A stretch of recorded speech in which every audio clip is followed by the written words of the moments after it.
A few days ago, my best friend Anusha and I came up with a fantastic idea. We decided that, being mad about Formula One, we have to go and see our very first race. So we decided upon Bahrain, where we had a friend who invited us. And, in no time at all, we were in the Kingdom of Bahrain, about to watch our first race. And that meant a lot to me especially, because I've spent half my career talking about F1. And finally, we were going to see it.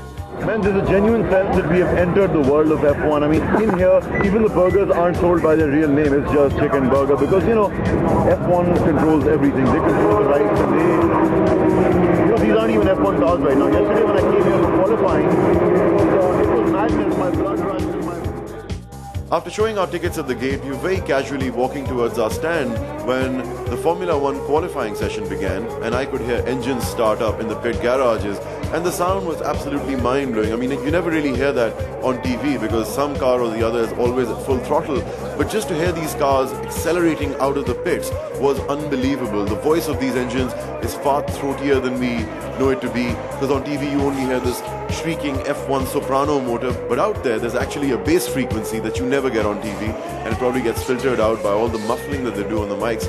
But here we were to experience qualifying, and indeed there was a fantastic garage out there which had all the vintage classic Ferraris. Now this was the place to spot all those classic super rare 250 GTs, the old Testarossas, Nick Mason's own Ferraris, of course Nick Mason being the drummer from Pink Floyd, and of course we had Steve McQueen's Ferrari there, the Ferrari F40, my favorite car of all time, followed by its nemesis, well hardly, the Ferrari F50, which was a wannabe, and then there was the Ferrari Enzo, as well as the P45, which was created for just one individual by Pininfarina over an Enzo chassis and engine.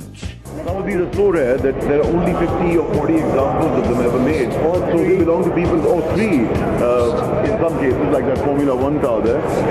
But mostly these cars belong to movie stars like Steve McQueen, and that's a 1960 Ferrari 250 SWB alloy Berlinetta.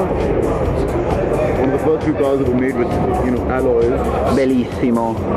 1969 Sigma Formula One car. Oh, you got to come around the back of this.